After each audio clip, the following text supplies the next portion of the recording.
Hi everyone, this is Rosalina Mota again.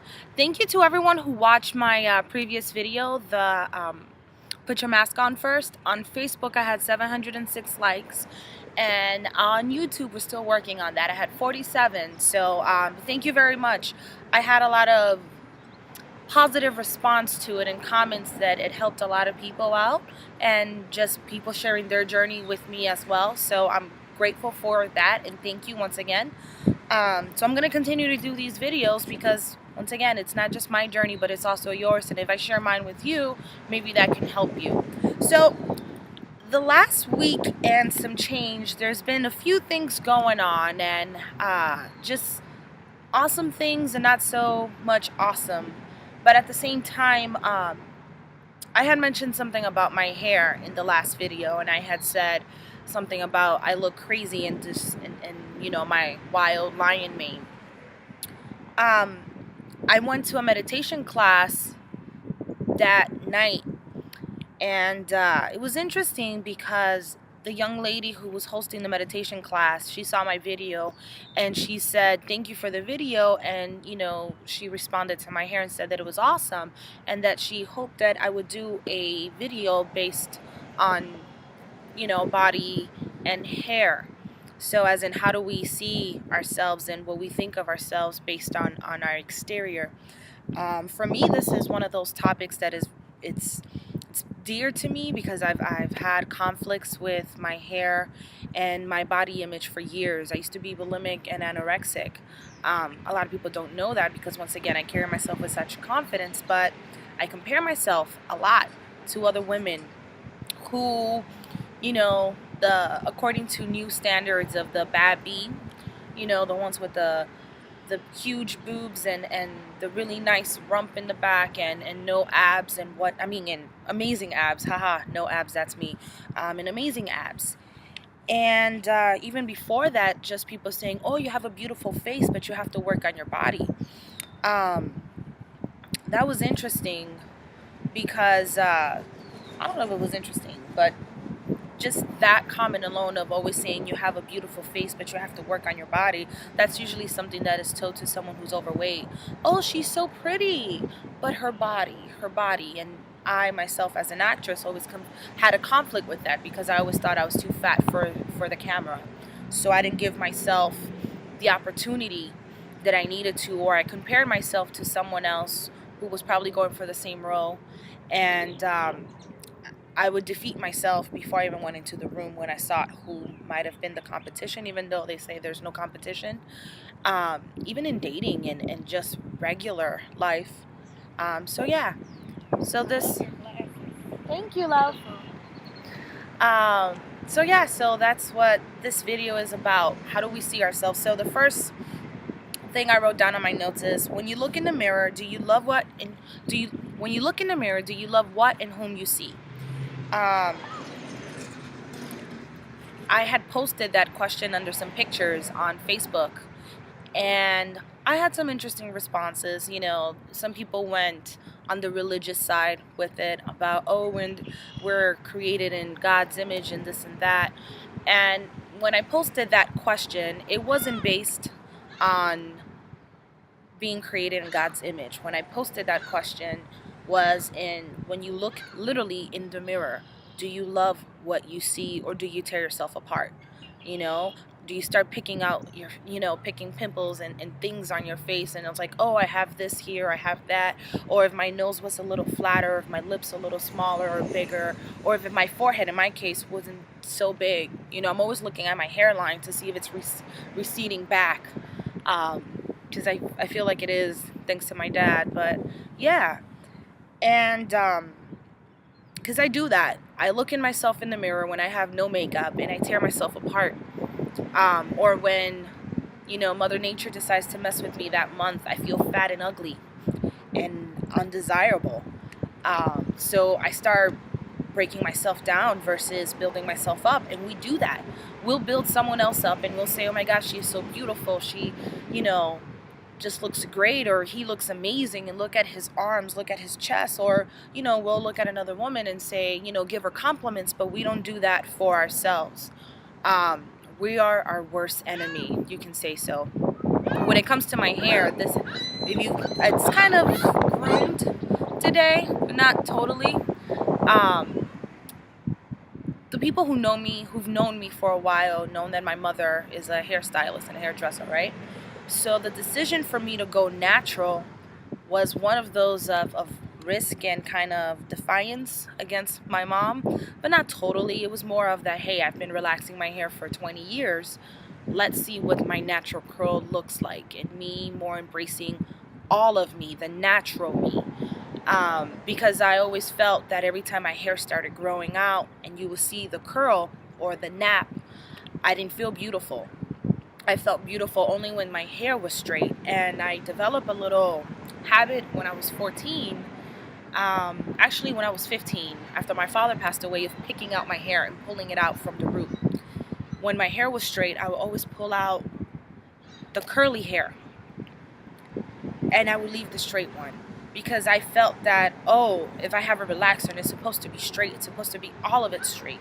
So I have a lot of hair, but I also have a little bit of a bald spot, not totally, because once I decided to go natural, my hair started growing back. It always grows back, but it's just fuller there. But literally, I would pull out my hair out of the root, and I didn't realize that, but it was me fighting me, not accepting the way that I was born, with what grows on my hair. I mean, on my head. And so this journey of going natural is hard. It is very hard. I know how to handle and manage relaxed hair. This is some other stuff. I no.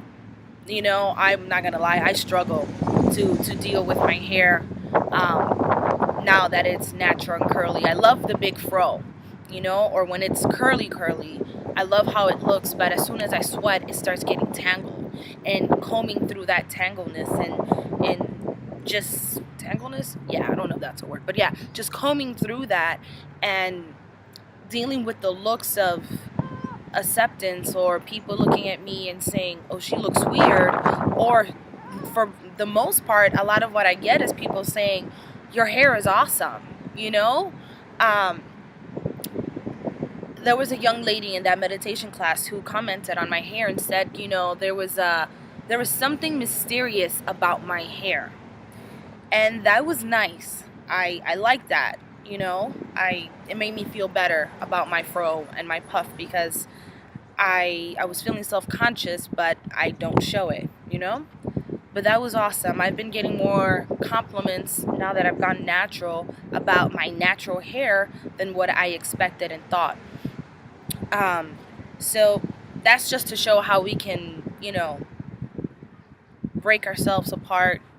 Is that a word? No, I didn't say that right. We can break ourselves down, not apart. Break ourselves down, and based on the fear of rejection and thinking that, people are going to categorize us or judge us or think something about us because of our hair,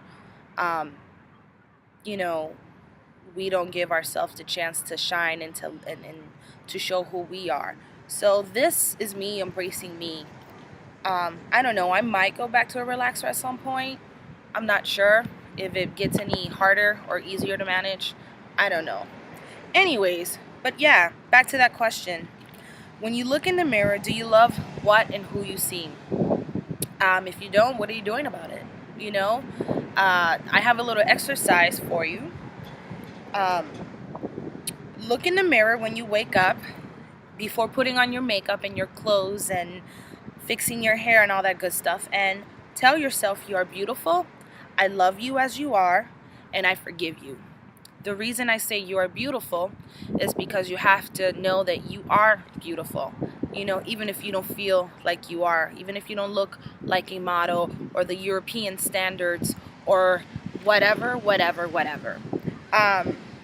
I love you as you are because we were born in a certain way, and once again, the certain standards of beauty now has us, thinking that in order to be dateable or to feel beautiful, we have to look like a Kim Kardashian or, the bad bees and have this amazing body. and no stretch marks, no cellulite, nothing. That is not realistic. You know, a lot of people give me compliments and say I'm a very beautiful woman, but sometimes I don't feel like I am. I have stretch marks and I have cellulite, you know. I had a rude awakening when I stepped on the scale some months ago, right before the New Year's, and it said 182. That is the heaviest I've ever been in my life. 182. I had to make a decision of, am I going to continue on this path or am I going to change it? And also thinking about what led me to be 182. And I eat my, my emotions, I wear them on my sleeve. And when I'm nervous or I'm happy or excited, I eat. And sometimes I eat the wrong things. And I have a really bad craving for sweets, chocolate specifically. But lately I have been eating a lot of carbs, and I'm a girl who likes to eat healthy, but I had stopped eating healthy. I was eating a lot of carbs, a lot of rice, a lot of bread, sandwiches, pastas, and I wouldn't touch a salad.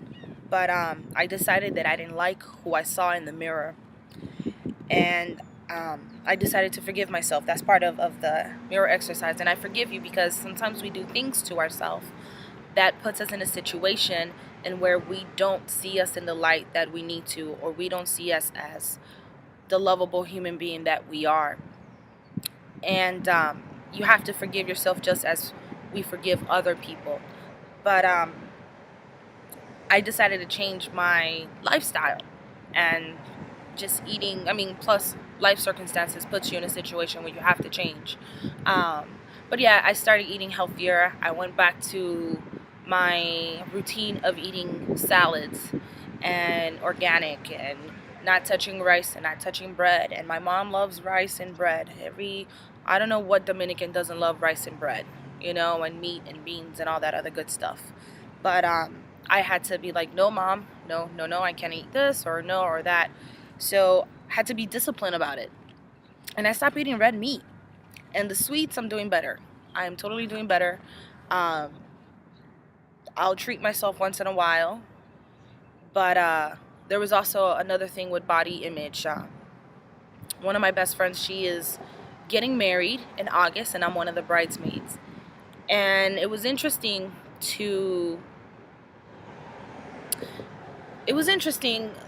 on Saturday, the whole trying of our bridesmaid dresses, because we're all very beautiful women, but I felt that I was the fat one. And even though I've lost 10 pounds and I'm 172 now, I still felt like I was the fat one. And I've been changing my eating style and habits because I don't want to be the fat one in the pictures, because those pictures are going to be there forever. And this is huge to me, right? She's lost a lot of weight too, and she looks amazing. And the other young lady, she looks amazing as well. But I looked at myself in the first dress and I was like, okay, I look good. I had tried on that dress before, and it was 2 sizes bigger the last time when I tried it on. It was a size 14. And now I tried on a size 12 and it was a bit big, so I felt happy about that, but I still felt fat. And I've never had a six-pack in my life. I don't know if I ever will have one. That would be interesting and cool to have one. I have to be a bit more disciplined, that's for sure. When it comes to exercising, dieting, and my eating habits, I'm getting there. But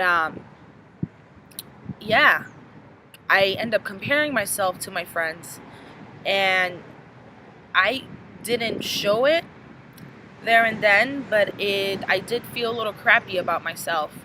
We end up going out to eat afterwards, and they ordered salads and I ordered pot pie.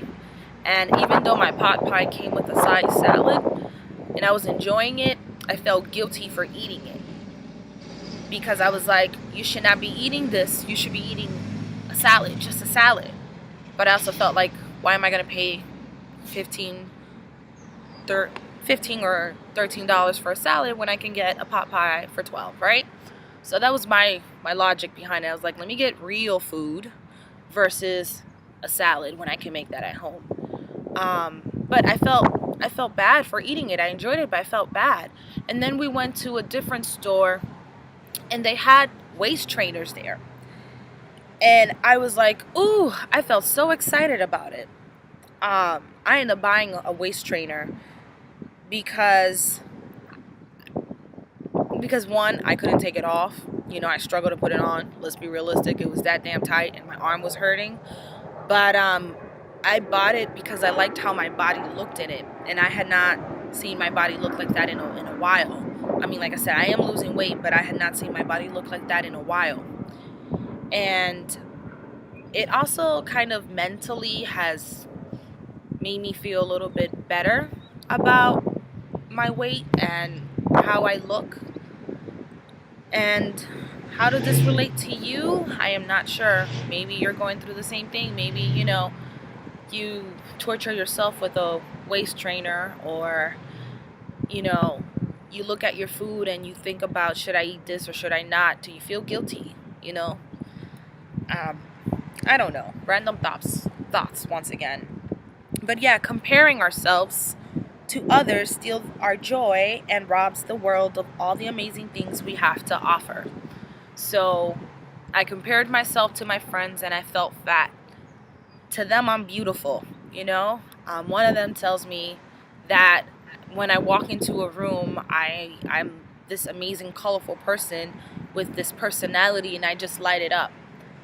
But I feel that I don't shine, and I feel like I because of the way that I look, I don't feel beautiful because of my weight. And then another thing with looks, my face, as I was mentioning earlier, like sometimes with menstruation and having my, you know, I feel ugly, and usually I feel beautiful with makeup. That's why I've been doing the whole no makeup thing and sometimes just wear lipstick. That's why I did the raw video last time. But sometimes we hide behind that mask. We'll put on makeup to lift ourselves up. And that's usually when I have this diva attitude, and not diva in a bad way, but diva in a, you know, I can go ahead and conquer the world and I feel great and I can do all these things, but when I feel ugly, I feel like I can't. So that is something that I need to work on with myself. And maybe that's something that you're going through as well. You know, when you have makeup on, do you feel like Wonder Woman, like you can take on the world and nothing can stop you? Or do you just feel blah? So yeah. And then, what else? Hi. I'm outside in Hyde Park, so I decided to be outside for this video. And then back to this mirror exercise, right? Do it as well in the evening. In the morning and in the evening, but play with the words a little bit by adding you're powerful in your light, I love myself naked, I am beautiful, and I forgive myself. If you notice, I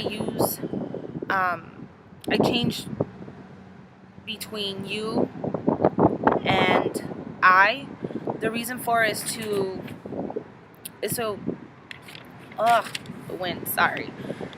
Is to look at your reflection, you know, and to see you as a friend first and second, and yourself as second. We tend to lift our friends, but not ourselves. So when you say you, it's like you're looking in the mirror and you're talking to your friend. At that moment, you're becoming your friend. You're saying, you know, I forgive you. I love you. You are beautiful. Because that's what we tell our friends, but we don't tell that to ourselves.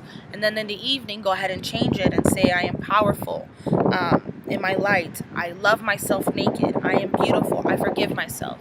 Say that at least 5 times. You know, the first times it will probably be hard for you because you'll probably think, oh my God, this is a lie. Or, you know, it might be easy for you, but I do struggle with that. Like I said, I tear myself apart when I look in the mirror sometimes. Unless I have makeup on. I start picking at my imperfections, and I need to stop that. So that's really all I want to talk about today, body image and hair. So have you accepted what you look like and who you are? If not, what are you doing to change that? So have a good one till next time. Oh yeah, on YouTube, please subscribe to Rosalina Mota and hit like and share with your friends if you think this is a message that someone else should hear. So once again, I come to you raw. You know, I have lipstick on today, but I still come to you raw because I'm exposing myself here, and none of this is rehearsed. I just write some of my notes and I just tell you what's on my mind, and I share my journey with you. So feel free to comment, and yeah, have a great day. Bye.